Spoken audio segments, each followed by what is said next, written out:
Hello friend, आज मैं 2017 odd network system का एक बहुत इंपॉर्टेंट एमसीक्यू क्वेश्चन लेके आ रहा हूँ। आप देख रहे हैं, चलिए देखते हैं। पहला क्वेश्चन है, the register of a wire very inversely. अब जानते हैं रजिस्टेंस जो होता है किसी वायर का वो क्रॉस सेक्शन एरिया का इन्वर्सली प्रोपोर्शनल होता है। ठीक है, यानी आर जो होता है वो इन्वर्सली प्रोपोर्शनल होता है क्रॉस सेक्शन एरिया का, लंबाई का प्रोपोर्शनल होता है। मैक्सिमम पावर ट्रांसफ़र, ठीक है, मैक्सिमम पावर का ट्रांसफ़र कब होता है? जब आपका लोड रेजिस्टेंस सोर्स रेजिस्टेंस के बराबर होता है। तीसरा है, 6 लाइट बल्ब जो है वो पैरेलल में कनेक्टेड है। ठीक है, तो आप देखिए 6 पैरेलल में कनेक्टेड है और 110 वोल्ट से ईच बल्ब का रेटिंग 75 वाट है। How much current flow through the each bulb, प्रत्येक बल्ब से कितना करंट पास करेगा। तो पहले टोटल करंट निकाल लेते हैं। जितना टोटल करंट होगा, चूंकि पैरेलल में है तो सब में डिवाइड होगा तो 6 से भाग कर देंगे। तो सबसे पहले टोटल करंट निकालने के लिए क्या होगा, टोटल वाट। तो 75 है तो टोटल वाट कितना हो जाएगा, 75 गुने 6। ठीक है, ये आपका टोटल वाटेज हो गया, यानी 450 वोल्ट हो, 450 वाट हो गया।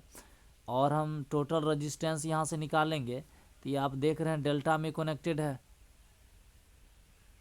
और सॉरी, सभी रजिस्टेंस जो है 6 has connected parallel 110 volt, each bulb is rated 75 watt. Sorry, voltage दिया हुआ है और पावर दिया हुआ है, तो आप डायरेक्ट यहाँ से फॉर्मूला लगा सकते हैं, P बराबर VI। तो आप देखिए यहाँ पे आपका पावर कितना हो गया, 75 गुने 6 और पैरेलल, तो 75 गुने 6 हो गया। और आपका वोल्टेज है कितना, 110 गुने I, तो I बराबर क्या हो जाएगा, 75 गुने 6 बट्टा में 110। ठीक है, आप यहाँ से कैलकुलेट कर लीजिए, लगभग 0.682 के करीब में आएगा। ठीक है, इस सर्किट यूनिटी पावर फैक्टर जो होता है वो रजिस्टिव सर्किट का होता है। क्योंकि रजिस्टिव सर्किट में आप जानते हैं जो पावर फैक्टर का जो वैल्यू होता है कॉस फाई जो होता है वो क्या होता है, आर बट्टा जेड होता है। और प्योर रजिस्टिव सर्किट है तो जेड भी तो आर ही होगा, आर आर कट जाएगा, कितना आएगा, 1 यूनिटी हो गया। The peak value of sine wave is 200 volt, average value क्या होगा। आप एक फार्मूला जानते हैं, यदि आपका पीक वैल्यू मतलब मैक्सिमम वैल्यू दिया हुआ है, ठीक है, मैक्सिमम वैल्यू कितना है आपको 200 दिया है, और आपसे एवरेज वैल्यू पूछ रहा है, तो एवरेज वैल्यू के लिए क्या करते हैं, 0.637 में हम लोग क्या करेंगे, मैक्सिमम वैल्यू को गुना कर देंगे। इसको गुना करेंगे तो लगभग 127 वोल्ट के करीब में आपका आ जाएगा। ठीक है, ऐसे गुना कर लीजिएगा, जो होगा वही आप करेक्ट मारिएगा। ठीक है,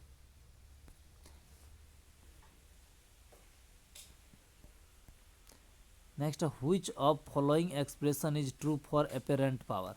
अपेरेंट पावर जो होता है आरएमएस करंट, वोल्टेज आरएमएस और करंट आरएमएस का प्रोडक्ट होता है। In pure inductive circuit if the supply frequency is reduced to half. Pure inductive circuit में आपका जो सप्लाई फ्रीक्वेंसी है वो यदि आधा हो जाए तो करंट क्या होगा। आप जानते हैं प्योर इंडक्टिव सर्किट है तो आपका करंट बराबर फॉर्मूला क्या होगा, V बट्टा में XL, और XL बराबर क्या फॉर्मूला होता है, 2πfl। मतलब फ्रीक्वेंसी को यदि यहाँ हाफ करेंगे तो 1/2 पर जाके क्या हो जाएगा, 2 हो जाएगा, मतलब डबल हो जाएगा। एक अल्टरनेटिंग करंट है, ठीक है, जिसमें I बराबर, ये इक्वेशन है, Im साइन ओमेगा टी। तो यहाँ पे देखिए आपका ओमेगा का वैल्यू कितना है, 377.142। ठीक है, और ओमेगा बराबर फॉर्मूला होता है 2πf। पाई का भी वैल्यू आप दे दीजिए 3.14, और इस सब को यहाँ से उठा के इधर आइएगा तो क्या होगा, 2 गुने 3.14 से भाग, और जब ये भाग दीजिएगा तो आपको 60 हर्ट्ज आ जाएगा। ठीक है, यानी बी ऑप्शन सही हो जाएगा। The resistance of a conductor having length L है, क्रॉस सेक्शन एरिया, इसका फॉर्मूला होता है R बराबर, ठीक है, इसका फॉर्मूला होता है R बराबर रो इंटू एल अपॉन ए। तो रो इंटू एल अपॉन ए, पहला ऑप्शन ही तो आपका सही है। एक चालक जिसकी ये तो हो गया। ओम्स लॉ जो होता है वो वैक्यूम ट्यूब में भी एप्लीकेबल नहीं है। Carbon resistance, semiconductor, none of these हो जाएगा यहाँ पे आपका। किरचॉफ्स करंट लॉ किसके लिए एप्लीकेबल होता है? इलेक्ट्रिक सर्किट के लिए, electronic circuit.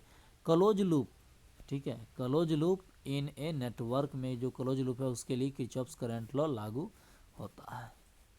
Three phase system में जो फेज एंगल कितना का होता है? अब देखिए एक यहाँ है, एक यहाँ होता है, तीनों के बीच में कितना 120 डिग्री का एंगल रहता है।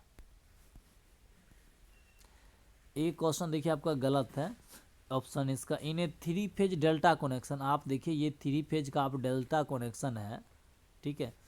तो आप यहाँ पे देखिए जो आपका लाइन वोल्टेज है वही तो आपका फेज वोल्टेज भी है। जो लाइन वोल्टेज वही आपका फेज वोल्टेज बन रहा है, ठीक है। तो यहाँ पे आपका एक भी ऐसा ऑप्शन नहीं है। लाइन वोल्टेज 400 वोल्ट है तो फेज वोल्टेज भी 400 ही होना चाहिए, लेकिन ऐसा है नहीं। हाँ, यहाँ पे यदि आपको डेल्टा के जगह पे यदि आपको स्टार में रहता, ठीक है, स्टार में रहता तो स्टार में आपका फेज लाइन वोल्ट, जैसे लाइन वोल्टेज दिया हुआ है तो फेज वोल्टेज जो होता है वो लाइन वोल्टेज का क्या होता है? आप जानते हैं VPH बराबर होता है VL बट्टा में √3, तब ये ऑप्शन आपका सही बनता है। लेकिन यहाँ पे सारा ऑप्शन गलत है। नेक्स्ट क्वेश्चन है इन ए स्टार कनेक्टेड।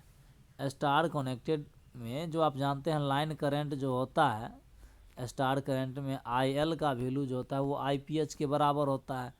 तो आपका लाइन करंट जो होता है फेज करंट के बराबर। जैसे इसका यदि आप फिगर आप देखना चाहें तो स्टार कनेक्टेड ये हो गया आपका स्टार कनेक्टेड, मान लीजिए एक ये हो गया, ये हो गया और एक यहाँ से ये, 3 गो फेज है। देखिए करंट तो इसमें भी सेम है, इसमें जो करंट लाइन है वही करंट आपका फेज करंट हो रहा है।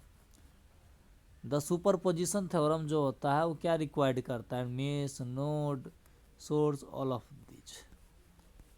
In case of delta connected circuit when one register open, जब एक रजिस्टर को आप ओपन करिएगा तो पावर कितना घटेगा?